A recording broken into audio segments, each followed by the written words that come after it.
I'm going to show a breadboarded example of a zener voltage regulator. So this is a DC voltage regulator that, given a power supply of some voltage, it can drop it to an acceptable level for the load. So even if the supply varies a little bit, so in this case, given 15 volts to 20 volt supply, I'm going to aim for a 1.4 volt across the load. And even if the load varies, so from 100 to 200 ohms, it should still supply that 1.4 volts. This zener regulator is used in a lot of chargers, but it's a very old way of regulating voltage. Modern regulators use switching with a uh, MOSFET transistor that turns on and off to regulate voltage. Next is, let's look at the calculations. So what's happening here is there's a voltage that goes down and drops to ground through a resistor and a zener diode, but I don't have a zener diode, so instead I'm going to wire three normal diodes in forward bias, so to achieve a constant voltage drop. What happens in the circuit is that ground is fixed, and this point between the resistor and the diodes are also fixed because the voltage drop across the diode is almost constant. So when this point is fixed, this point is fed into the base of a transistor, and the transistor has a fixed voltage drop across the base emitter junction, so therefore the emitter junction is also a fixed voltage. And the load is connected across the ground, which is fixed at 0, and the fixed voltage at the emitter, so therefore it provides a constant voltage across the load. So now we have to calculate what the components need to be. So first of all, we fixed our zener voltage drop at three normal diodes in forward bias. And the reason why I picked 3 is because the characteristic response curve of a diode goes from 0 to 0.7 volts almost immediately upon current flowing through it, and then it varies very little from 0.7 onwards. It needs a large amount of current before it starts to increase further. Next is this resistor R1. So how do I calculate what resistance value R1 should be given these constraints? And this is the crux of the calculation. It's the most important part in the circuit. So let's step through the calculations. So the max current, I need R1 to be sufficient to provide enough current through the load to achieve this 1.4 volt drop. So the maximum current I'm expecting through the load is 1.4 volts divided by 100 ohms, which is 14 milliamps. And that means that this transistor has to have a base current that can supply a collector current of 14 milliamps. So for this transistor 2N551 MPN, this MPN transistor, the data sheet has a HFE value at 10 milliamps of 80 to 250 gain. So if we use this 80 value gain, it means the minimum base current that we need is 14 milliamps divided by 80, which is 0.2 milliamps.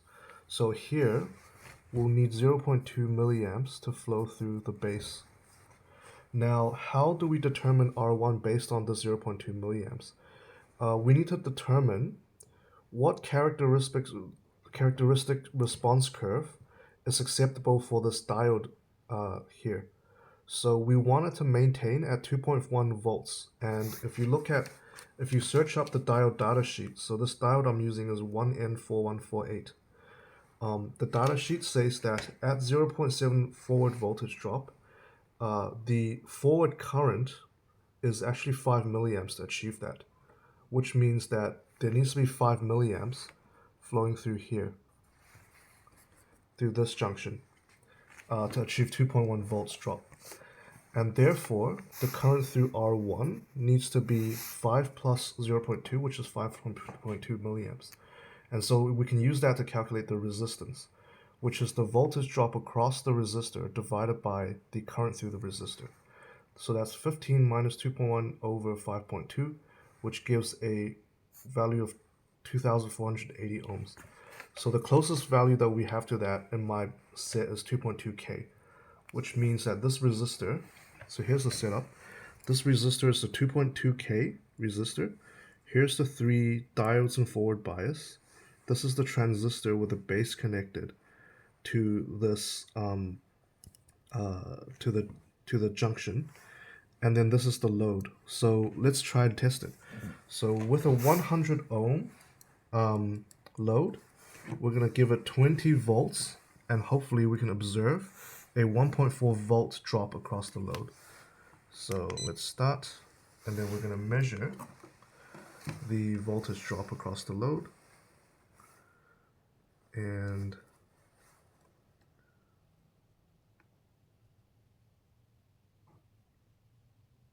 what do we get?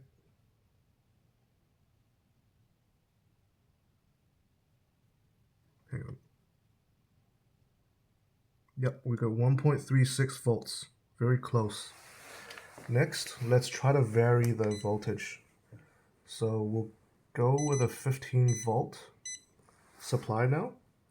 And let's again measure the voltage. So if this regulator is working, it should be the same voltage, almost the same voltage. So across the load, you can see it's 1.41 volts, almost the same. So we had 1.36 and now 1.41, even though the voltage, supply voltage has dropped 5 volts. Next, let's have a look at what happens if we add a larger resistor to this regulator. So this is 100 ohm, we got a 150 and a 200. So let's add a 150.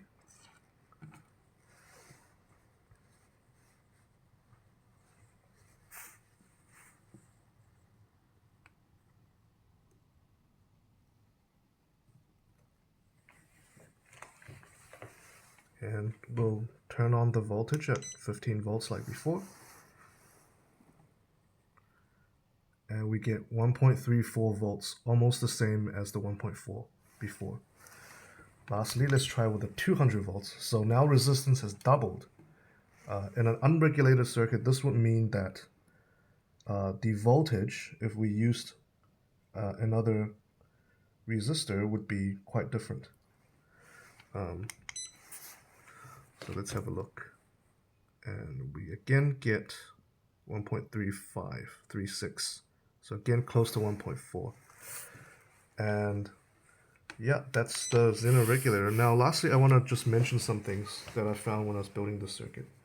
The first is that the diode, I'm not sure if a zener diode would have the same response, but a diode, when the current spikes over 100 milliamps for this particular diode, the voltage drop the forward voltage drop can spike to almost close to 1 volt.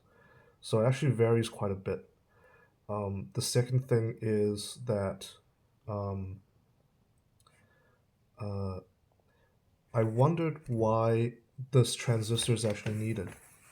So a typical explanation is, well, this transistor needed to supply a large current to the load because we don't want to burn the, for example, why can't you just put a resistor here and a zener diode in parallel? And the original explanation that I get online, a lot of people saying, well, it's because the resistor in series will burn a lot of power because the voltage drop has to happen across the resistor with a high current, which is the load current basically. But that's actually not a good explanation because the zener diode, because the transistor is actually doing the voltage drop now. So there's the voltage drop of, if it's 20 volts, there's going to be a voltage drop about 18.6 volts. And the current is going to be the load current. So therefore, it's actually dissipating the same amount of power as if we put a resistor here. The reason why this transistor is used is because if we had a just a resistor in series and the zener diode in parallel, what would happen is the same current would flow through the zener diode as the resistor because the load is much less impedance. So what would end up happening there is that there's going to be power dissipation through the zener diode, whereas in this case, a lot less current is required because it's amplified. And also, because the zener diode is not dissipating a lot of power, it doesn't need to heat up. And when you heat up a zener diode, the characteristic response curve changes a lot. The voltage drop, for example, decreases greatly because it allows more current through on the same voltage. So adding this NPN transistor makes this regulator more stable.